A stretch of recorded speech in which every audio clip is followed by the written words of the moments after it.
రాజకీయ రంగంలో కావచ్చు, సేవా కార్యక్రమంలో కూడా ఎందరో శ్రీమూర్తులు తనదైన పాత్ర పోషిస్తున్నారు. ఆయన విద్యాబుద్ధులు తెలియపరచడం కానీ, ఆయన సేవా తత్పరత కానీ. ఫాదరు టీడీపీలో రామారావు గారు పార్టీ ఎప్పుడు ఇంటి చుట్టూ పసుపు జెండాలు, అంత చిన్నప్పటి నుంచి నాకు కూడా అలవాటు. వాళ్ళకి జెరాక్స్ల దగ్గర నుంచి మొత్తం సింగిల్ రూపీ కూడా మనం ఆశించకుండా. అమర్నాథ్ గారు ఏదో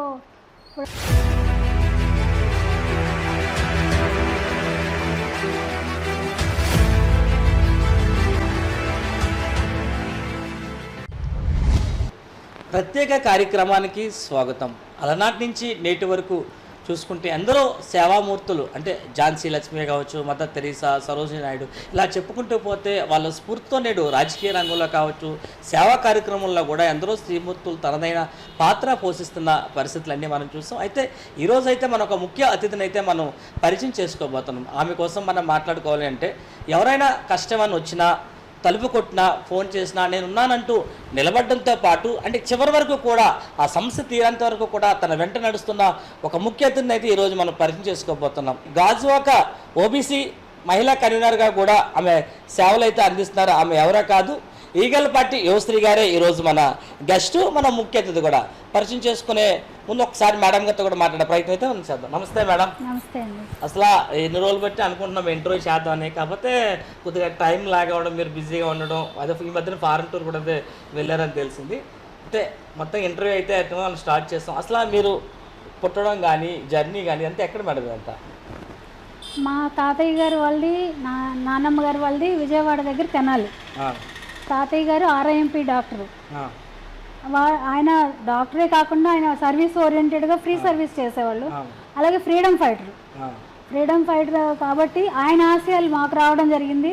అలాగే నేను చిన్నప్పుడు అక్కడ పుట్టడం, నాకు ఊహ తెలిసే వరకు కూడా అక్కడే పెరగడం జరిగింది. ఆయన విద్యాబుద్ధులు తెలియపరచడం కానీ, ఆయన సేవా తత్పరత కానీ నాకు అలవాటు పడింది ఆయన ద్వారానే. తర్వాత మీ బాల్యం కానీ విద్యాభ్యాసం అంటే ఎక్కడ కొనసాగింది మేడం? తర్వాత నేను విశాఖపట్నం రావడం జరిగింది. మా నాన్నగారు ఎక్స్ నేవీ అనమాట. ఆ ఎక్స్ నేవీ అయితే ఆయన సర్వీస్ అయిపోయాక కార్మండల్ ఫెర్టిలైజర్స్లో సెక్యూరిటీగా చేయడం జరిగింది. అక్కడి నుంచి నేను మన శ్రీహరిపురంలో స్టడీస్ అంతా జరిగినాయి. తర్వాత నా డిగ్రీ అంతా మన ఇక్కడ ఆండాలం కాలేజ్ గాజువాక జూనియర్ కాలేజ్, అందులో చదవడం జరిగింది. అలా నా చదువు అంతా కూడా బాల్యం నుంచి. మీరు రాజకీయ రంగం వైపు కానీ సేవా కార్యక్రమాలు ఎలా అడుగులేసారు అన్నీ? యాక్చువల్గా మా ఫాదరు టీడీపీలో రామారావు గారు పార్టీ స్థాపించిన దగ్గర నుంచి కూడా మా ఇంట్లో ఒక పండగ వాతావరణం ఉంటుంది. ఎప్పుడు ఇంటి చుట్టూ పసుపు జెండాలు, అంత చిన్నప్పటి నుంచి నాకు కూడా అలవాటు. ఎర్రన్నాయుడు కానీ వీళ్ళందరూ కూడా అప్పుడు వచ్చున్నారు. నాన్నగారి దగ్గర రావడం, మాట్లాడటం అలా జరిగేది అనమాట. అలా నాకు చిన్నప్పటి నుంచి నాన్నగారు భావాలు పంచుకోవడం, నాన్నగారితో యాక్టివ్ పార్టిసిపేట్ చేయడం, అలా నాకు సర్వీస్ చేయడం ఇష్టం. సర్వీస్ చేయాలి అంటే ఒక పవర్ ఉండాలి. అది నేను పొలిటికల్ పవర్గా ఉపయోగించుకున్నాను. నేను గ్రాడ్యుయేషన్ చేశాక నేను పాలిటిక్స్లోకి రావడం జరిగింది. నాన్నగారితో ఫాలో అవుతూ అక్కడ శ్రీహరిపురంలో కూడా నేను వార్డు సెక్రటరీగా చేయడం జరిగింది. స్టార్టింగ్ తెలుగుదేశం, అది కూడా రామారావు గారు ఉన్నారు అప్పుడు. తర్వాత మరి టీడీపీలో చంద్రబాబు నాయుడు గారు వచ్చారు. అలా కొనసాగిస్తాను అనమాట. తర్వాత మరి ఎన్ని సంవత్సరాలు మేడం తెలుగుదేశం పార్టీలో మీ సేవలు? నేను యాక్చువల్గా స్ట్రైట్ రాజకీయాల్లోకి వచ్చింది 2002 నుంచి అండి. అంతవరకు నాన్నగారితో పాటు ఫాలోవర్గా వెళ్ళేదాన్ని. తర్వాత 2002లో షీలానగర్కి నేను హౌస్ తీసుకొని రావడం జరిగింది. ఎప్పుడైతే గుడివాడ నాగమణి గారు వెస్ట్లో నాన్నగారితో పాటు అక్కడ ఎమ్మెల్యేగా కంటెస్టెంట్ చేసినప్పుడు, తెలుగుదేశం అభ్యర్థిగా చేసినప్పుడు, అప్పుడు మేము కొంచెం బాగా పరిచయం అవడం. అప్పుడు నాన్నగారు చెప్పారనమాట, మీ వార్డులో పాప హౌస్ తీసుకుంటుంది, తను సపోర్ట్ తీసుకోండి, తనకి పాలిటిక్స్ అంటే ఇంట్రెస్ట్ అని అలా ఇంట్రడక్షన్ చేశారు. అదే టైంలో మనకి కొంచెం యాక్టివ్గా పార్టిసిపేట్ చేసి మహిళా కార్యక్రమాలు ఎక్కువ చేసేదాన్ని. అంటే ఈ శీలనగర్లో ఈ వార్డులో మేడం అలా అని కాదు, అసలు ఓవరాల్గా ఎక్కడ మహిళలకి, నాకు తెలిసిన వాళ్ళకి ఏదైనా సమస్య అంటే స్టేషన్కి వెళ్ళడం, లేకపోతే నాకు తెలిసినప్పుడు ఎక్కువగా దిశ పోలీస్ స్టేషన్లో నా ఫేస్ ఐడెంటిఫికేషన్. అప్పుడు ప్రేమ్ కాజల్ గారు ఉండేవాళ్ళు. ఆమెతో టైఅప్ చేసి ప్రతి కేసుని డీల్ చేసి అది ఎండింగ్ వచ్చే వరకు ఆవిడతో మాట్లాడటం జరిగేది. ఆ టైంలో నేను ఇక్కడ శీలానగర్కి వచ్చినప్పుడు గుడివాడ అమర్నాథ్ గారిని ఇక్కడ కార్పొరేటర్ అభ్యర్థిగా ప్రకటించారు. అప్పుడు ఆయనకి సపోర్ట్ చేసి నేను గెలిపించుకోవడం జరిగింది తెలుగుదేశం పార్టీ. అప్పుడు దిశ అన్నారు కదా, అది తర్వాత అనుకుంటాను. తర్వాత అది వైసీపీ గవర్నమెంట్. అయితే తెలుగుదేశం పార్టీ దాంట్లో మాత్రం సమైక్యాంధ్ర ఉద్యమం, రైల్వే జోను ఇలాంటివన్నీ మన బిహెచ్పివిలో పాతగాజువా కోడల్లో అన్ని ధర్నాల్లో అవన్నీ చేసేవాళ్ళం అనమాట. అలాగా నేను కొంత ఇక్కడ శీలానగర్ లో కూడా నేను బాగా వెల్ నోన్ పర్సన్ అవడం, సర్వీస్ చేయడం అన్నీ జరిగాయి అనమాట. ఇక్కడ ఏంటి మేడం, ఈ ఉన్న కాలనీలోనేనా ట్రస్ట్ కానీ ఏమైనా పెట్టి ఏమైనా చేసేవారా? యాక్చువల్గా నేను ఇక్కడికి వచ్చిన కొత్తలో మాత్రం ఇక్కడ హరిజన్ జగ్గేపాలెంలో గవర్నమెంట్ స్కూల్ ఉంది. ఆ గవర్నమెంట్ స్కూల్లో ప్రతి ఇయర్ సమ్మర్ వచ్చేసరికి జూన్ జూలైలో స్కూల్ ఓపెనింగ్ అప్పుడు నేను స్కూల్కి వెళ్ళి కూర్చొని వాళ్ళకి ఏం వాంటింగ్ ఉంది, ఇప్పుడంటే గవర్నమెంట్ వాళ్ళు సప్లై చేస్తున్నారు, అప్పుడు లేదు. అప్పుడు సివిల్ యూనిఫామ్లు ఏవో వేసుకునేవాళ్ళు, కాళ్ళకి చెప్పులే తప్పితే బూట్లు ఉండే కాదు. ఇయర్లీ వన్స్ నేను అక్కడ 50 మంది పిల్లల స్ట్రెంత్ వాళ్ళకి పర్సనల్ గా సరదాగా వెళ్ళి నేను ఏంటంటే ఆగస్ట్ 15 వచ్చిన, రిపబ్లిక్ డే వచ్చిన వాళ్ళకి చాక్లెట్స్, పెన్సిల్స్, పెన్లు ఇంకా రోడ్డు మీద కనిపించిన విష్ చేస్తారు, ఏమని గుడ్ మార్నింగ్ టీచర్ అయినా గుడ్ ఆఫ్టర్నూన్ టీచర్. పిల్లలకు కూడా అంత వెల్నోన్ అయ్యామన్నమాట. అలాగే యూనిఫామ్స్, షూస్ ఇప్పటికే కంటిన్యూ అవుతున్నాయి మీ కాలేజ్ సంబంధించిన కార్యక్రమాలు. అంటే కాలనీలో వేరు, అది స్కూల్ అండి. తర్వాత ఇక్కడ వెంకట పద్మావతి మహిళా వెల్ఫేర్ అసోసియేషన్ అని ఈ శీలానగర్ లో వెంకటేశ్వర కాలనీలో ఒక టీం ఉందండి. దానికి నేను వచ్చిన దగ్గర నుంచి కూడా మహిళా ప్రెసిడెంట్ గా చేస్తున్నాను, ప్రెసిడెంట్ కూడా. అంటే నాకంటూ ఎవరు పోటీ లేరు, ఈమెయితే బాగా చేస్తారు అనే ఉద్దేశంతో. అలాగే నేను ఎప్పుడైతే మహిళా ప్రెసిడెంట్ గా అనౌన్స్ అయ్యాక డ్వాక్రాలు, అప్పటికి డ్వాక్రాలు లేవు, తక్కువ. ప్రతి 10 మందిని ఒక టీం చేయడం, ఆ టీంలో వాళ్ళకి డ్వాక్రాకి నేను పిలిచి, ఇప్పుడంటే సీఓలు, ఆర్పీలు అందరూ ఉన్నారు, అప్పుడు ఎవరు లేరండి. అప్పుడు ఓన్లీ మనమే గ్రూప్ ఫామ్ చేసుకోవడం, ఫోటో తీసుకోవడం, పెట్టడం, వాళ్ళకి జెరాక్స్ల దగ్గర నుంచి మొత్తం సింగిల్ రూపీ కూడా మనం ఆశించకుండా 30 సంఘాలు చేశాం. ఆ 30 సంఘాలకి ఎస్ఎల్ఎఫ్ ప్రెసిడెంట్ ఇప్పటికీ నేనే ఉన్నాను. స్లమ్ లెవెల్ ఫెడరేషన్ అంటారు, ఆ ఫెడరేషన్ నేను ప్రెసిడెంట్. తర్వాత ఈ వైఎస్ఆర్ కాంగ్రెస్ పార్టీ రావడం ఎలా జరిగింది అప్పుడు? ఆ పార్టీ వైఎస్ఆర్ పార్టీ అంటే మీకు తెలిసిందే, అమర్నాథ్ గారు ఏదో ఇప్పుడు చంద్రబాబు నాయుడు గారు గుర్తించలేదు, అప్పుడు ఎమ్మెల్యే సీట్ అడిగితే ఇవ్వలేదు అని ఆయన జల్లిపోవడం జరిగింది. అదే టైంలో నాకు కూడా ఏదైతే వార్డు మహిళా ప్రెసిడెంట్గా ఉన్నానో అక్కడే ఉండిపోయాను. నాకు కూడా ఎదుగుదల లేదు. నేను మా ఫాదర్ని కూడా అలాగే చూసాను, ఆ పార్టీలో ఎదగడానికి ఛాన్స్ లేక, సరే నేను వైసీపీకి వాళ్ళతో పాటు వెళ్తే నాకు కూడా మంచి ఫెచ్చింగ్ ఉంటుందని పరిస్థితులను బట్టి అనమాట. ఆ పరిస్థితులు బట్టి ఆలోచించుకుని వాళ్ళతో నేను కూడా రిజైన్ చేయడం జరిగింది. అప్పటికి నేను పోస్ట్ లో ఉన్నాను టీడీపీలో, ఆ పోస్ట్ ని రిజైన్ చేసి వైసీపీలోకి రావడం జరిగింది. వైసీపీలో మేడం అందులో ఏం చేశారు కార్యక్రమాలు కానీ, అందులో ఏ పదవులు చేశారు వైసీపీలో? వైసీపీలో ఫస్ట్ నేను సిటీ జనరల్ సెక్రటరీగా చేశాను. మెయిన్ టీమ్ లో జనరల్ సెక్రటరీగా. దాంట్లో యాక్టివ్ పర్సన్ చూశారు. తర్వాత మన పార్లమెంట్ సేవాదల్ ప్రెసిడెంట్ ఇచ్చారు, విశాఖ పార్లమెంట్ కి సేవాదల్ ప్రెసిడెంట్ కూడా. అది కూడా బాగా బాధ్యతలు వహించడం వల్ల జగన్ గారు గవర్నమెంట్ అప్పటికి వచ్చి సీఎం అయ్యారు. జగన్ గారు అయ్యాక సీఎం అయ్యాక నాకు బీసీ కార్పొరేషన్ డైరెక్టర్ ఇచ్చారు, రజక కార్పొరేషన్ నుంచి డైరెక్టర్ ఇచ్చారు. వన్స్ ఆ డైరెక్టర్ ఇచ్చాక ఆ పవర్ మనకి ఉపయోగపడుతుంది, నేను నా జాతికి మేలు చేయాలి, నా వృత్తి సభ్యులకి ఏదైనా అన్యాయం జరిగితే వెళ్ళాలి. అదే కాన్సెప్ట్ తో శ్రీకాకుళం, విజయనగరం, మీకు శ్రీకాకుళంలో చూసారా బాతువా అనే గ్రామం ఉందండి. అక్కడ ఆ బాతువా అనే గ్రామంలో కుల బహిష్కరణ చేశారు, గ్రామ బహిష్కరణ చేస్తే ఫైట్ చేసి ఆ 10 కుటుంబాలకి న్యాయం జరిగేలాగా చేసాం.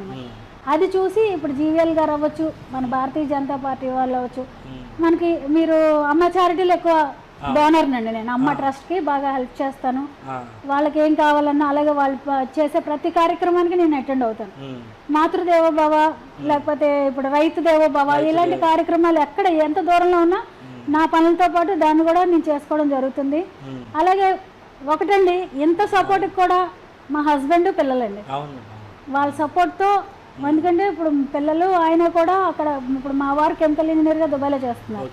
సో ఆయన సపోర్ట్ నాకు ఉంది. అలాగే పిల్లలు, మగపిల్లలు ఇద్దరు నన్ను దగ్గరుండి ఎక్కడ ఏ ప్రోగ్రామ్కి తీసుకెళ్లాలన్నా ఏం చేయాలన్నా వాళ్ళు కూడా నాకు వెన్నుదండగా హెల్ప్ చేయడం జరిగిందన్నమాట.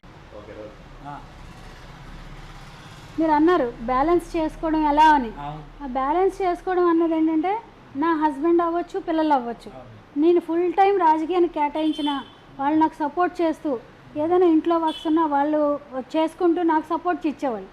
ఎక్కడైనా మనం ఇప్పుడు ఏదైనా కార్యక్రమాల్లో లేట్ అయినా అలాగే మా వారు కూడా మేము నీకు నచ్చినట్టు చెయ్యు అని నాకు ఫ్రీ హ్యాండ్ ఇవ్వడం వల్ల నేను రోజు పబ్లిక్ సర్వీస్ ఇచ్చాను. అలాగే నా వెల్ విషెస్, నా మంచి కోరుకునే వ్యక్తులు నాకు సపోర్ట్గా నిలబడ్డారు. అలా కాబట్టి నేను ఈరోజు రాజకీయంలో ఎదగగలిగాను. నాకు ఎవరైతే వెల్ విషెస్ ఉన్నారో, మా ఫ్యామిలీ ఉన్నారో వాళ్ళందరికీ ముందుగా నేను మరొకసారి థ్యాంక్స్ చెప్తూ నా రాజకీయ జీవితాన్ని ఇంకొంచెం ముందుకు నడుపుతూ ఉంటానని తెలియజేస్తున్నాను అనమాట. ఎలా బ్యాలెన్స్ చేస్తున్నారు మేడం? ఒక ఈ హౌస్, ఫ్యామిలీ, పిల్లలు, రాజకీయం, ఒక పక్క మళ్ళీ ట్రస్ట్, ఇవన్నీ చారిటీ, ఎలా బ్యాలెన్స్ చేస్తున్నారు మొత్తం? ఎలా అడ్జస్ట్ చేసుకుంటారు? బ్యాలెన్స్ అంటే అది చిన్నప్పటి నుంచి అండి. పిల్లలు 5th క్లాస్ అప్పుడు ఈయన దుబాయ్ వెళ్ళడం జరిగింది. సో అప్పటి నుంచి పిల్లలకి క్యారేజీలు కట్టుకొని పిల్లల్ని స్కూల్స్కి దింపి వాళ్ళ బాగోగులు చూసుకుంటూ ఇటు రాజకీయంగా నాకు అది ఇష్టం. అంటే సర్వీస్ ఇష్టం. Main thing service. పిల్లలకి లేకపోతే మహిళలకి ఏం కావాలన్నా వాళ్ళకి చూసుకోవడం, ఆ ఇంట్రెస్ట్తో మనకు ఆటోమేటిక్గా ఇది అది బ్యాలెన్స్ చేసుకుంటూ. అంటే నాకు దేవుడి దయ వల్ల ఫైనాన్షియల్గా ఇబ్బంది లేదు. ఫస్ట్ థింగ్ ఫైనాన్షియల్ ఇబ్బంది ఉంటే మనం అనుకున్నది చేరలేము. ఇప్పుడు మీరు చూస్తున్నారు, నేను ఏది 1 రూపీ సింగిల్ కరప్షన్ లేదు నాకు ఈ రాజకీయ జీవితంలో. ఎక్కడా కూడా నేను 1 రూపాయి తీసుకుని ఎవరి దగ్గర లేదు. స్వచ్ఛందంగా నేను నా డబ్బులు పెట్టుకొని ప్రతి ఒక్కరికి సేవ చేయడం. మెయిన్ ఇక్కడ సరౌండింగ్స్ లో స్లమ్ ఏరియా మనకు హరిజన జగ్గేపాలెం, అలాగే ఇక్కడ లోకల్లో ఇక్కడ మాకు వెంకటేశ్వర కాలనీ అపార్ట్మెంట్ కల్చర్ అండి, మొత్తం అపార్ట్మెంట్స్. అందులో ఏంటి ప్రతి వాచ్మెన్ ఉంటారు. వాచ్మెన్ పిల్లలకి చదువులకు కానీ వాళ్ళ స్కూల్కి గైడ్ చేయడం కానీ. మెయిన్ థింగ్ ఏంటంటే రేషన్ కార్డ్స్ అవ్వచ్చు, పెన్షన్స్ అవ్వచ్చు, 50% పీపుల్కి అప్పటి నుంచి కూడా నేనే ఇస్తున్నానండి. ఏదైతే సచివాలయం వచ్చిందో అప్పటికి మనకు కొంచెం తగ్గి వాళ్ళకి సచివాలయం గైడ్ చేయడం. సచివాలయం లేకముందు చాలా పెన్షన్స్, రేషన్ కార్డ్స్ ఇక్కడ సరౌండింగ్స్లో అందరికీ మేము ఇచ్చినాయండి. అది ఇప్పుడు వైఎస్ఆర్ కాంగ్రెస్ పార్టీలోంచి మళ్ళీ భారతీయ జనతా పార్టీలోకి రావడానికి ప్రధానమైన కారణం ఏమైనా ఉందా మేడం? సాధారణంగా రావడం జరిగిందా? సాధారణంగా అని కాదండి. అంటే నేను ఒకటి చెప్పొచ్చు, జగన్ గారి ప్రభుత్వంలో నాకు గుర్తింపు వచ్చింది, కాదనటం లేదు. బట్ ఏంటంటే లోకల్ నాయకుల తీరు కానీ లేకపోతే కొంత మార్పులు చేర్పులు జరగడం కానీ జరిగింది. సరే సార్, నేను కేంద్ర పార్టీకి వెళ్తే నాకు ఇంకా బెస్ట్ ఫ్యూచర్ ఉంటుంది ఎదగడానికి. మేము చూడండి, మాకు ఇప్పుడు రజక కార్పొరేషన్ డైరెక్టర్గా చేసినప్పుడు నేను ఎస్సీలో చేర్చాలనే నినాదం ఒకటి తీసుకెళ్ళాను. అది న్యాయం చేయలేకపోయాను. కొన్ని ఉన్నాయి ఇంకా మనకి చట్టసభల్లో మనకి మంచి పోస్టులు రావాలి, లేకపోతే కులానికి వృత్తిపరంగా వాళ్ళకి దేవాలయాల్లో కానీ లేకపోతే ఇప్పుడు మనకి గుళ్ళు కాకుండా ఈ సెంట్రల్ ఉన్నాయండి పోస్టులు, రైల్వేలో కానీ పోలీస్ స్టేషన్స్లో దోబీలు కానీ వీళ్ళందరూ ఉంటారు. అమ్మ నీ సర్వీస్ మాకు అవసరం, మీరు మా పార్టీలోకి రండి అని మేము అమ్మ చారిటీలో కలిపి చేసాము. ఆయన కూడా నా సర్వీస్ని గుర్తించి ఆయన ప్రమోట్ చేయడం. మీ అధ్యక్షుడు మాధవ్ గారు కూడా మన ఈ ప్రాంతవాసి, ఆయనకి కూడా వీళ్ళకి పరిచయం ఉంటుంది. మాధవ్ గారు అంటే స్వచ్ఛందంగా నాకు అభిమానం అండి. మాధవ్ గారు చాలా మంచి మనిషి, అంటే సబ్జెక్ట్ ఉన్న మనిషి. మాకు అలాంటి నాయకుడు దొరకడం కూడా మా అదృష్టం. ఇంకా నేను ఆయన అండర్లో పనిచేసి ఇంకా ఎదిగేసి నేను మంచి పనులు చేయాలి, నా సర్వీస్ని ఇవ్వాలి అని నేను కోరుకుంటున్నాను. అలాగే మాధవ్ గారిని కలవడం కూడా జరిగింది. సార్ నాకు స్టేట్ పోస్ట్ ఇవ్వండి లేదా జిల్లా పోస్ట్ ఇవ్వండి, దానికి సరైన న్యాయం చేస్తామని చెప్పడం కూడా జరిగింది. ఆయన తప్పకుండా అమ్మ మీ సర్వీస్ని గుర్తించాము, తప్పకుండా మీకు ఏదైతే సూటబుల్ పోస్ట్ ఉందో అది ఇచ్చి మీకు న్యాయం చేస్తామని చెప్పడం కూడా జరిగింది. అంటే వైఎస్ఆర్ పార్టీ వచ్చినప్పుడు అంటే బీజేపీ అని కాకుండా జనసేన కూడా ఉంది, తెలుగుదేశం పార్టీ కూడా ఉంది. మరి ఆ 2 పార్టీలకి కాకుండా బీజేపీకి ఎందుకు రావాల్సి వచ్చింది? అంటే నేను ఒకటి చెప్పొచ్చండి ఇందులో, నేను కొంత డైల్మాలో తెలుగుదేశంకి వెళ్దాం అనుకున్నాను. అంటే మళ్ళీ నా పుట్టింటికి వెళ్దాం, బ్యాక్ స్టెప్ ఒకటి పుట్టింటికి వెళ్ళొచ్చు అనే థాట్లో అనుకున్నాను. అది జరగలేదు కొన్ని కారణాల వల్ల. సరే, ఇప్పుడు కోనతాతారావు గారు ఉన్నారు జనసేన నుంచి, అమ్మ కొంచెం టైం తీసుకోండి, మీరు మా పార్టీకి రండి, మీలాంటి మహిళలు వస్తే మన గాజువాక్ స్ట్రాంగ్ అవుతుంది ఆయన చెప్పడం జరిగింది. కాకపోతే చాలా టైం తీసుకున్నాం. అంటే మనకి వాళ్ళకి నేను కన్వీనర్ ఇస్తాను, ఆ కన్వీనర్తో మీకు మర్యాదపూర్వకంగా మేము స్వాగతం పలుకుతామని చెప్పడం జరిగింది. అలాగే మన అందరికీ న్యాయం చేయొచ్చు, కేంద్ర పార్టీతో ఉంటానేసి. మరి ఎలా భవిష్యత్తులో ఏ విధంగా ఉన్నాయి మేడం? భవిష్యత్తు ఏ విధంగా మీ కార్యక్రమాలు కొనసాగించబోతున్నారు? అదే నేను చెప్తున్నాను కదండి, ట్రస్ట్, చారిటీ ఇవన్నీ అంటే సెల్ఫ్ ఫండింగ్ అండి. ఇప్పుడు నాకు ఇక్కడ ఒక మహిళా భవనం ఒకటి కట్టాలని స్ట్రాంగ్గా ఉందండి వెంకటేశ్వర కాలనీలో. మా ప్లేస్ చూసాం, ఎంపీ నిధులతో కానీ గవర్నమెంట్ ఫండింగ్ ఏదొచ్చినా నేనంటూ ఈ సెంట్రల్ పార్టీలోకి వెళ్తే అక్కడ ఒక బిల్డింగ్ కడితే చిరస్థాయిగా మన పేరు నిలబడేలాగా ఆ బిల్డింగ్ కట్టాలని ఒక ఇది ఉందండి. ఆల్రెడీ పల్లా శ్రీనివాస్ గారికి మేము లెటర్ ఇవ్వడం జరిగింది, అలాగే మా కార్పొరేటర్ గోవిందరెడ్డి గారికి కూడా ఇవ్వడం జరిగింది. వాళ్ళు తప్పకుండా చేద్దామమ్మా అన్నారు. అయితే నేను ఇవన్నీ పక్కన పెడితే ఇప్పుడు ఆర్ కృష్ణయ్య గారు బీజేపీలో ఉన్నారు. ఆయన బీసీలో జాతీయ నాయకులు, బీసీలకి జాతీయ నాయకులు. ఆయన మన గౌరవపూర్వకంగా నాకు రాష్ట్ర కార్యదర్శి ఇచ్చారు, రాష్ట్రానికి ప్రధాన కార్యదర్శి మహిళా వింగ్లో. సో నేనేంటంటే రేపు మనకి 44% రిజర్వేషన్ కావాలని ఫైట్ చేస్తున్నాం బీసీలకి, టోటల్ ఓవరాల్ బీసీలకి. దానికి కూడా జంతర్ మంతర్ దగ్గర రేపు 18, 19 ధర్నా కార్యక్రమాలు పిలుపు వచ్చింది. ఆ పిలుపుకి కూడా మేము వెళ్తున్నాము. ఆ పిలుపుల్లో కూడా మేము పాల్గొని మేమైతే న్యాయం జరుగుతుంది, బీసీలకి ఏదో చెయ్యాలనే తప్పనండి. ఇప్పుడు మీరు సుమారుగా రాజకీయ ప్రస్థానం ఎన్నేళ్ళు ఉంటుంది మేడం మొత్తం? మీరు స్టార్టింగ్ నుంచి ఇప్పటి వరకు కూడా చిన్నప్పటి నుంచి డాడీతో ఫాలో అయింది వేరు. 2002 నుంచి 2025 అంటే 22 సంవత్సరాల వరకు ప్రస్థానం. అప్పుడు స్టార్టింగ్ లో మీరు రాజకీయంలో ఉన్నప్పుడు మహిళలకు ఎలా ప్రాధాన్యత ఉంది, ఇప్పుడు రాజకీయంలోని మహిళలకు ఏ విధంగా ఉంది మేడం? అప్పటికిప్పుడు తేడా ఏమైనా? మీరు ఎక్కువగా ఉన్నారు కాబట్టి మీకు ఒక ఐడియా ఉంటుంది ఎలా ఉంది మేడం అప్పుడు ఉన్న? స్టార్టింగ్ లో మనకి తక్కువే ఉందండి, తర్వాత వైసీపీ గవర్నమెంట్ వచ్చి 50% ఇచ్చారు. ఎక్కడైతే మహిళలు ఉన్నారో వాళ్ళని తీసుకుని వచ్చి వెతికి మరీ పదవులు ఇవ్వడం జరిగింది. అదే కోటాలో నాకు కూడా వచ్చింది, చెప్పకపోవడం ఏంటి, అదే రిజర్వేషన్, మహిళా రిజర్వేషన్ పెరిగింది. అక్కడి నుంచి ఇక్కడికి ఇప్పుడు మళ్ళీ మనం ఈ కూటమి ప్రభుత్వం కదండి, కూటమి ప్రభుత్వంలో ముగ్గురు పంచుకోవాలి కాబట్టి న్యాయంగా కొంత మనకి రేషియో తగ్గుతుంది. బట్ మహిళలకైతే రిజర్వేషన్ బాగానే ఉంది, అది కూడా మనం గమనించాలి. ఇప్పుడు అంటే కొత్తగా వచ్చిన ఆ మహిళలకి ఏంటి ఇస్తారు మేడం సూచన? అసలు కొత్తగా రాజకీయాల్లోకి వచ్చిన వాళ్ళకి ఒక ఇంట్లో బ్యాలెన్స్ చేసుకోవాలి, ఒక ఫ్యామిలీ చూసుకోవాలి, అలాగే ఒక పార్టీలోకి వచ్చినా కూడా అక్కడ కూడా చిన్న చిన్న ఇబ్బందులు ఉన్నాయి, ఏమైనా ఉంటాయి, అవన్నీ ఎదిగి దానికి ఎలా వెళ్ళాలి మేడం? ఇప్పుడు మహిళలు గోల్ రీచ్ అవ్వాలంటే, గోల్ రీచ్ అవ్వాలంటే ఓర్పు, సహనం, ఓపిక 3 బ్యాలెన్స్గా ఉండాలండి. ఇప్పుడు మనం మహిళలు ఏ రంగంలో అయినా మహిళలకు ఇబ్బంది ఉంది. ఒక గవర్నమెంట్ అఫీషియల్స్ అవ్వచ్చు, లేదంటే ఇప్పుడు శానిటరీ సిబ్బంది అవ్వచ్చు, అలాగే మాకు కూడా రాజకీయ నాయకులకు కూడా ఉంటాయి. అవన్నీ తట్టుకుని నిలబడాలండి. అంటే మన మైండ్ని స్ట్రాంగ్ చేసుకోవాలి. ఇంట్లోనూ ఇంట గెలిచి రచ్చగలమన్నారు, ముందు ఇంట్లో గెలిచాక బయట మనం గెలవాలి అంటే స్ట్రాంగ్ గా ఉండాలి. సక్సెస్ఫుల్ గా మనం చేయగలిగితే ఎక్కడా లోటు ఉండదండి. కాకపోతే మనం ఎంచుకున్నది మనం న్యాయపరంగా ధర్మబద్ధంగా వెళ్ళాలని మాత్రం అనుకుంటున్నాం. మనం ఏదైనా సరే 10 మంది మెచ్చుకునే విధంగా మనం ఏ పని చేసినా 10 మంది మెచ్చుకోవాలి, అలాగే మనం న్యాయంగా చేయాలి, పేద సాధని చూసుకోవాలన్నమాట. జనసేన పార్టీ కోసం మనం మాట్లాడుకుంటే జనసేన అధ్యక్షులు కావాలి పవన్ కళ్యాణ్ గారు సనాతన ధర్మాన్ని అంటూ కూడా తీసుకొని వెళ్తున్నారు. అది భారతీయ జనతా పార్టీకి దగ్గరగా ఉండదు. అసలు సనాతన ధర్మానికి ఏ విధంగా చూడాలంటారు మేడం? సనాతన ధర్మాన్ని అంటే దాన్ని ఏ విధంగా మనం గౌరవించాలి ఏంటంటే? ఫస్ట్ థింగ్ మన సనాతన ఆయన ఆశయాలు సిద్ధాంతాలు ఏ విధంగా ఉన్నాయి? సనాతన ధర్మాన్ని గౌరవించాలి. ఈరోజు పవన్ కళ్యాణ్ గారు కూడా మోడీ గారు ఎలా ఫాలో అవుతున్నారో ఈయన కూడా అదే సనాతన ధర్మాన్ని ఫాలో అవుతున్నారు. ఇప్పుడు వీళ్ళిద్దరూ ఇలా ఒక తాటి మీద ఉండడం వల్ల ఈరోజు మనం మన విశ్వ హిందూ మనం ఎలా ఉన్నాము, మనం ఏంటి అని మన పిల్లలకి గైడ్ చేసి మన పాత రోజులన్నీ ఇప్పుడు మర్చిపోకుండా మళ్ళీ ఇవే ధర్మాలు మనం చేపట్టాలి. సనాతన ధర్మాన్ని చేపట్టిన రోజే మనం హిందువులకి హైప్ అవుతామండి. ఇప్పుడు చూసాం మన ఎన్నో కార్యక్రమాలు ఒకటి, మన రావాల్సిన యుద్ధం కూడా ఎందుకు ఆగింది చెప్పండి? అది ప్రపంచం మొత్తం అదొక పెద్ద సమస్య. దాన్ని మోడీ గారు చక్కగా చాకచక్యంతో చేశారు. భారతదేశం అంటే మోడీ గారు అనేది లేకపోతే ఈ రోజు మనం ఇలా ఉండం.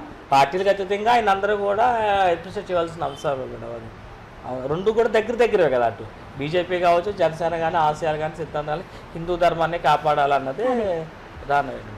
చివరిగా మేడం రాజకీయాల్లోకి వచ్చే యువతకి మీరు ఇచ్చే సందేశం ఏంటి? కొత్తగా వచ్చిన మహిళలు కావచ్చు, మగవారు కావచ్చు, ఎవరైనా సరే వచ్చిన వారికి సందేశం ఏ విధంగా ఉండాలి, ఏ విధంగా ముందుకు వెళ్ళాలి ఏమైనా సూచన చేస్తారా? మెయిన్ అండి రాజకీయంలోకి రావాలి అంటే దాని మీద మనం బ్రతకూడదు. రాజకీయాన్ని మనం వాడుకొని బ్రతకడం కాదు. అయితే దానికి ఏంటంటే మనం ఒకటే చెప్తున్నాం, అదేంటంటే రాజకీయంగా కాకుండా స్వచ్ఛందంగా రండి, సర్వీస్ ఇవ్వండి, మిమ్మల్ని గుర్తిస్తారు, మీకు సరైన పదవులు ఉంటాయి. కాకపోతే మనం ఏం చేస్తున్నాం, మనం ఎంతవరకు జనానికి చేస్తున్నాం, రాజకీయం మీద మనం బతకొద్దు, మనం వాళ్ళ కోసం బతుకుదాం. ఇప్పుడు మామూలు రాజకీయం అంటేనే, పొలిటికల్ సర్వీస్ అంటేనే మనం స్వచ్ఛందంగా చెయ్యాలి, 1 రూపాయి మనం ఆశించొద్దు, మనకి దేవుడు కల్పిస్తాడు. కాబట్టి మనం యువత అయినా అవ్వచ్చు, మహిళలైనా అవ్వచ్చు, మన సొంత అభిప్రాయాలను మనం తెలుపుకుంటూ మన సెల్ఫ్ రెస్పెక్ట్ని కాపాడుకోవాలి ఫస్ట్. ఎప్పుడైనా అనిపించిందా రాజకీయాల్లోకి ఏమైనా ఇన్సిడెంట్స్ అబ్బా ఎందుకు వచ్చారో రాజకీయాల్లోకి, నేను ఫ్యామిలీతో ఉంటే బాగున్నాను అనేటివైనా ఏమైనా ఉన్నాయా సంఘటనలు ఏమైనా మీకు ఏమైనా?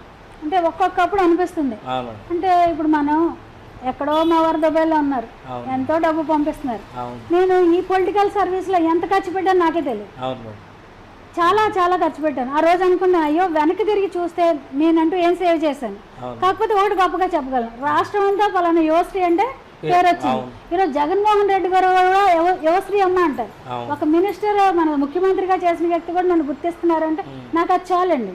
ఇప్పుడు ఎక్కడికి వెళ్ళినా, ఏ దేవాలయానికి వెళ్ళినా, ఎక్కడికి ఫంక్షన్కి వెళ్ళినా, లేకపోతే సరౌండింగ్స్ లో ఏ పేద వాళ్ళు కలిసినా కూడా అమ్మ నమస్కారం అంటారు.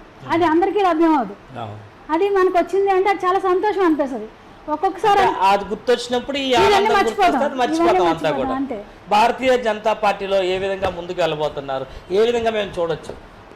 మీ అభిమానులు కావచ్చు, కుటుంబ సభ్యులు కావచ్చు, మీ కాలనీ అవసరం ఏగలపాటి యువశ్రీ గారిని ఏ విధంగా చూడాలనుకుంటున్నారు, ఏ విధంగా పార్టీలో ఉండబోతుంది మీ భవిష్యత్తు?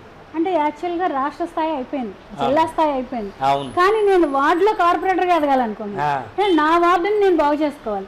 ఆల్రెడీ పెద్ద పోస్టులో ఉన్నారు కదా, కానీ వార్డు సమస్యలు కానీ వార్డులో వచ్చే కానీ నేను చెయ్యాలి, నలుగురిలో సేవ చేయాలి అని నాకు ఉండాలి అనిపిస్తుంది. కమింగ్ ఎలక్షన్ లో నేను వార్డు కార్పొరేటర్గా కూడా ట్రై చేయడానికి రెడీగా ఉన్నాను. నేను బీజేపీలో ఒక హానరబుల్ పోస్ట్ నేను చెయ్యాలి అంటే కమింగ్ ఎలక్షన్ లో నేను కార్పొరేటర్ గా చేద్దామని చేయాలంటే పదవి ఉంటే సేవ ఇంకా బాగా చేయొచ్చు. అదండి.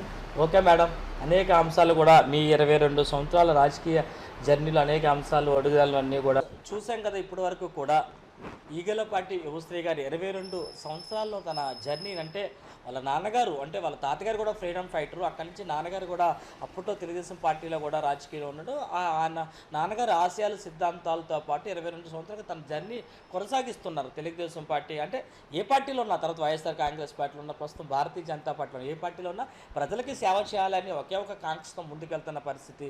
ఏ పార్టీలో ఉన్నా తనకంటూ బీసీలకి అండగా ఉన్నానని చెప్పేసి గర్వంగా చెప్పుకుంటున్నారు. శ్రీకాకుళంలో జరిగిన ఘటన కావచ్చు, అనేక అంశాలు బీసీలకు సంబంధించిన అంశాలను నేను ముందుండి వాళ్ళు నడిపించాను అని చెప్తున్నారు. అప్పుడప్పుడు చిన్న చిన్న బాధ అనిపించినా సరే వాళ్ళు ఎవరైతే నాకు ఫోన్ చేసి వాళ్ళు ఇచ్చే సపోర్ట్తోనే నాకు ఆ బాధ అంతా కూడా మర్చిపోతుందని చెప్తున్న పరిస్థితి మనకు అనిపించేది. వచ్చిన యువత కూడా ఏవి ఆశించుకుంటా సేవ చేయాలని ఒక ఆలోచనతో మనం ముందుకు వెళ్ళామంటే పదవులు అంటే అవే వస్తాయని చెప్తున్న పరిస్థితి. అంటే సేవ ఎంత చేయాలనుకుని కూడా పదవులు కూడా దానికి తోడైతే మరింత సేవ చేయొచ్చు అని చెప్పి ఒక సందేశాన్ని అయితే ఇచ్చారు. ప్రస్తుతానికి అయితే ఈగలపాటి యువశ్రీ గారికి సంబంధించిన అనేక అంశాలు నేటి యువతకి ఆదర్శంగా ఉన్నాయని చెప్పి ఖచ్చితంగా మనం చెప్పవచ్చు. నమస్కారం.